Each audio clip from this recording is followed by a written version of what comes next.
Hello friends, good morning সবাইকে। তো এখন কানাডাতে বাজছে সকাল 10টা, মানে ইন্ডিয়াতে এখন রাত্রির বেলা। তো আজকে যেহেতু সানডে, আজকে একটু লেট করেই উঠেছি। আর আজকে আমার রান্নাঘরের দায়িত্ব নিয়েছে আমার বর, তো ও আজকে ব্রেকফাস্টটা বানাচ্ছে। আর ঠান্ডা বলতে ঠান্ডা খুবই আছে, নর্মালি আছে 6 degree, but feels like 3 degree. তো 3 ডিগ্রির মতন ঠান্ডা রয়েছে বাইরে। আর চলো তোমাদেরকে বাইরের ওয়েদারটা দেখাই।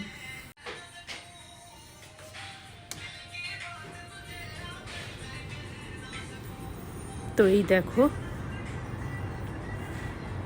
আজ 1 সপ্তাহ ধরে এখানে বৃষ্টি চলছে। তো আজকে কোনো রকমে একটু সূর্যমামার মুখ দেখা যাচ্ছে, মানে সূর্যমামাকে তো দেখতে পাই না, তো জাস্ট ওর ঝলকটা দেখতে পাওয়া যাচ্ছে, তাও খুবই হালকা।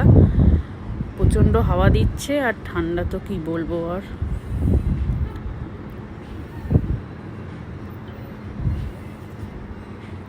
দারুণ লাগে মর্নিংয়ের এই ওয়েদারটা দেখতে।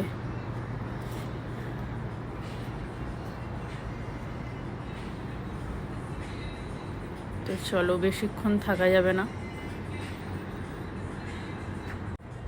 আর এই মর্নিংয়ের এই ওয়েদারটা দেখতে সত্যি খুব ভালো লাগে। এই হালকা হালকা রোদ দেখা যায়, আর এমনিতেই এখানে সকাল হয় এখন ওই 7:30 পৌনে 8টার মতন, মানে রোদ ওঠে। যেদিনকে রোদ ওঠে সেদিনকে এই পুরোপুরি রোদ ওঠে ওই 7:30 থেকে পৌনে 8টা। তো ওই জন্য উঠতে আরও একটু লেট হয়। তার উপরে তো ঠান্ডা, বুঝতেই পারছো।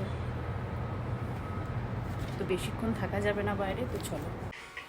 কি গো, কি করছো তুমি? আলু ভাজি।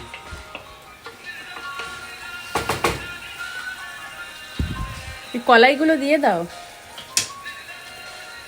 তো কালকে রাত্রে কিছু ছোলা কলাই ভেজানো ছিল, তো ছোলা কলাই দিয়ে আলু ভাজা, তো ওই বানাচ্ছে আজকে।